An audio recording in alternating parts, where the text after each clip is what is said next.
তাহলে আমাদের মধ্যে কেউ নবীর মতো হতে পারবে? এই হতে পারবে? তাহলে আমাদের শিক্ষা কি হবে? নবীর শিক্ষাটাই আমার হবে না অন্য হবে কিছু? বাপ এই কোনটা হবে?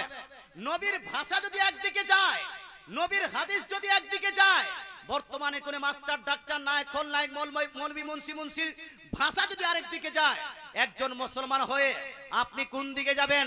নবীর দিকে না এই আপনার মাস্টার ডাক্তারের দিকে? কোন দিকে ভাই?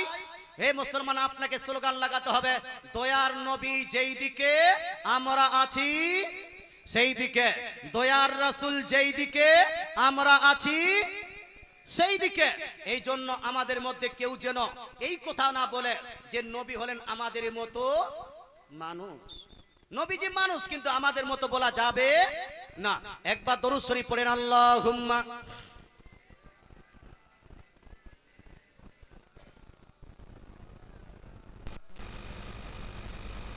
জোরে ওয়া আলা আলি সাইয়্যিদিনা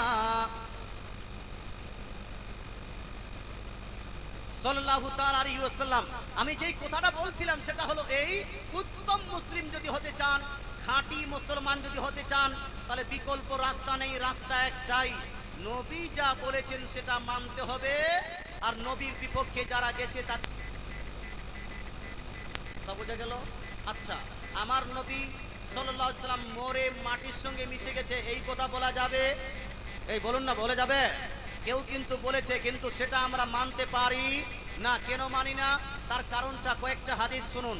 তার কারণটা হলো এই, নবীজি ইন্তেকাল করেছেন বটে, তবে নবীজি সাল্লাল্লাহু আলাইহি ওয়াসাল্লামকে সাধারণ মানুষের সঙ্গে তুলনা করে মরে মাটির সঙ্গে মিশে গেছে, মাটির সঙ্গে গলে গেছে, এই ধারণা একজন মুসলমানের হবে না। তার কারণ নবীজি বলেছেন, হাদিসটি লিপিবদ্ধ আছে মিশকাত শরীফ প্রথম খণ্ড পৃষ্ঠা নাম্বার 121 মধ্যে।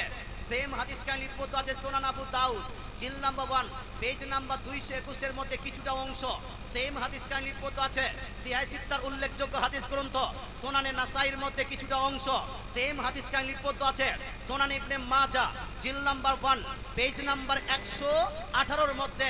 আমার নবী, আপনার নবী ইরশাদ করেন, ইন্নাল্লাহা হাররামা আলাল আরদি আন তাকুলা আসাদাল আম্বিয়া ফান্নাবিকুল্লাহি হাইয়ুন ইউরসাক।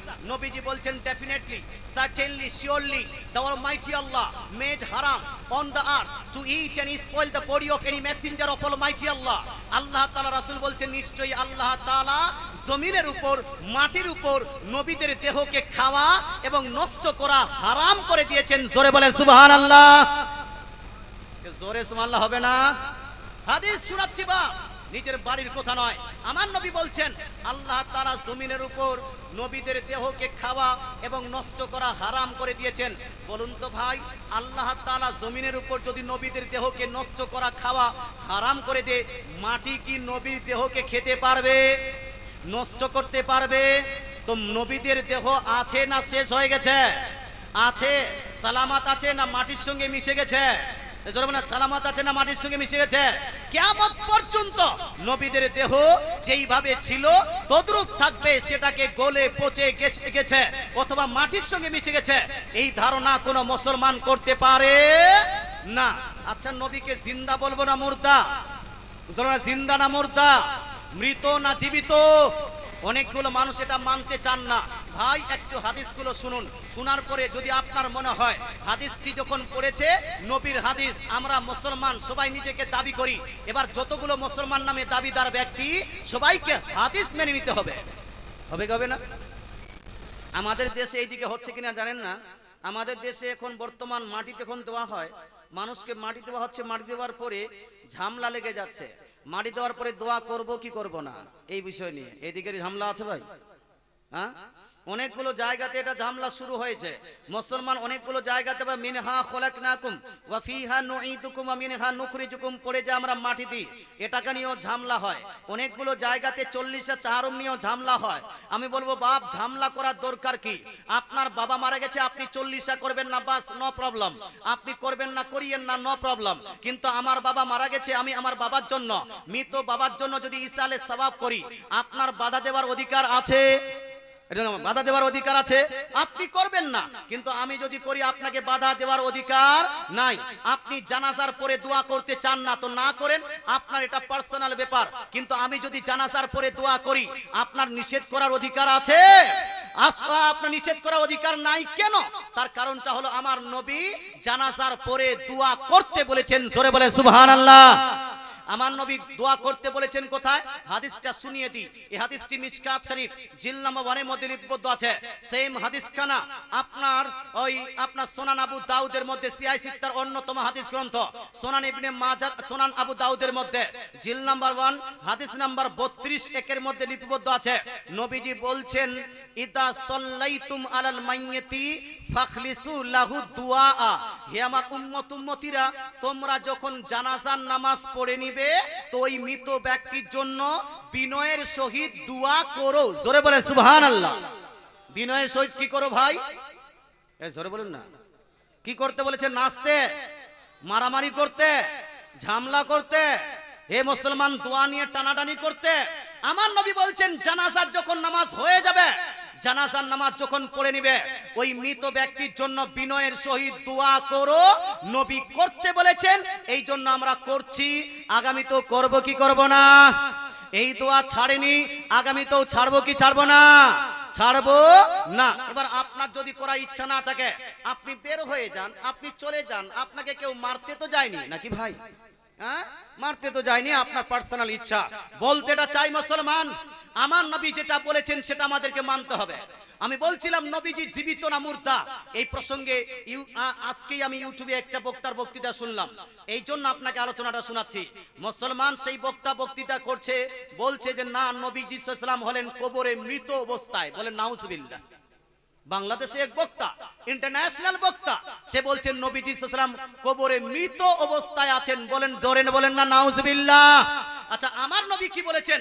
আমার নবী বলছেন মিশকাত শরীফের হাদিস, যেটা দেওবন্দ থেকে ছাপানো হয়েছে। আমি রেফারেন্স গুলো দিচ্ছি, দেওবন্দের নাম নিচ্ছি এই জন্য যে ওখানে ওই কিতাবটা ছাপানো হয়েছে। আপনি যখন কিতাবগুলো যাবেন তো কিতাবের পৃষ্ঠা নাম্বার পাল্টে যায়। কেন? ছাপ যদি পাল্টে যায় তো পৃষ্ঠা নাম্বারও পাল্টে যায়। এই জন্য ছাপা কোথায় হয়েছে এই কথাটা বলে দিচ্ছি। আপনি কেউ বলবেন না ভাই দেবন্দীদেরকে আপনি গালি দিচ্ছেন কেন? গালি দিলাম? এজন্য গালি দিলাম? কোথায় ছাপানো হয়েছে সেটা বলছি। কথা বোঝা গেল? মুসলমান আপনাকে বলতে চাই, দেওবন্দ থেকে যে মিশকাত শরীফ ছাপানো হয়েছে সেই মিশকাত শরীফের জিল নাম্বার 1 পেজ নাম্বার 121 এর মধ্যে লিপিবদ্ধ আছে। তাছাড়া দেওবন্দ থেকে আরেকটি সিহাহ সিত্তার অন্যতম হাদিস গ্রন্থ সুনান ইবনে মাজাহ জিল নাম্বার 1 পেজ নাম্বার 118 এর মধ্যে লিপিবদ্ধ আছে। আমার নবী বলছেন ফান নাবিয়ুল্লাহি হাইয়ুন, প্রত্যেক নবী ইন্তেকাল করার পরে জিন্দা জীবিত আছেন। জোরে বলেন সুবহানাল্লাহ। আমার নবী বলে দিয়েছেন। আচ্ছা, নবী যখন বলে দিয়েছেন আমরা মানবো কি মানবো না? এই মানবো কি মানবো না? নবী আরো বলেছেন, আরেকটা হাদিস শুনুন। এই হাদিসটি লিপিবদ্ধ আছে মুসনাদে আবি ইয়ালা হাদিস নাম্বার 3425। হাদিসের সনদ হলো সহিহ। মাজমাউ জাওয়াইদের ইমাম হাইসামি বলেছেন হাযা হাদিসুন সহিহুল ইসনাদ। হাদিসটা হলো সনদ অনুযায়ী সহিহ হাদিস, নো প্রবলেম, জাল এবং যঈফ নয়। এই হাদিসে নবীজি বলছেন আল আমবিয়াউ আহইয়াউন ফি কুবুরিহিম ইউসাল্লুন। নবীগণ যত নবী ইন্তেকাল করেছেন সমস্ত নবী নিজ নিজ কবরে জিন্দা জীবিত আছেন এবং নিজ নিজ কবরে তারা নামাজও আদায় করছেন। জোরে বলেন সুবহানাল্লাহ। কি আদায় করেন ভাই? নামাজ আদায় করেন। আপনি মরে গেলে কি নামাজ পড়বেন? হ্যাঁ, হাজী সাহেব মরলে নামাজ পড়তে পারবে না, গাজী সাহেব মরলে নামাজ পড়তে পারবে না, পীর সাহেব মরলে নামাজ পড়তে পারবে না, একজন সাধারণ ওলি যদি ইন্তেকাল করে নামাজ পড়তে পারবে না। আপনি আমি যদি ইন্তেকাল করি কবরে গিয়ে যদি আপনি বলেন ইয়া আল্লাহ give me a chance now to offer সালাত, এখন আমাকে নামাজ পড়ার অধিকার দাও, নামাজ পড়ার সুযোগ দাও, আল্লাহ আপনাকে সুযোগ দিবে না। কেন দিবে না? এটারও দলিল নিয়ে নিন। এর দলিলটি লিপিবদ্ধ আছে সহিহ মুসলিম শরীফ জিল নাম্বার 2 পেজ নাম্বার 41 এর মধ্যে। নবীজি বলছেন ইদা মাতাল ইনসান ইনকাতা আনহু আমালুহু। মানুষ যখন মারা যায়, মানুষ যখন মরে যায় তার আমলটা ক্লোজ হয়ে যায়। তার আমল ক্লোজ, বন্ধ হয়ে যায়। আমল বন্ধ মানে নামাজ বন্ধ, রোজা বন্ধ, মরার পরে রোজা বন্ধ, হজ বন্ধ, যাকাত বন্ধ। মরার পরে কোন নন মুসলিম যদি কলেমা পড়ে লা ইলাহা ইল্লাল্লাহ মুহাম্মাদুর রাসূলুল্লাহ, সেই ব্যক্তি কি মুসলমান হবে? এই মরার পরে কলেমা পড়লে মুসলমান হবে? মুসলমান হবে না। বলতে চাই সাধারণ মানুষ মরে গেলে তার আমল শেষ, নবীগণ ইন্তেকাল করার পরেও তার আমল চলতে আছে, নামাজ পড়তে আছেন। জোরে বলেন সুবহানাল্লাহ। তো নবীকে মুর্দা বলা যাবে যাবে না। আলোচনা ভালো লাগছে বাপ?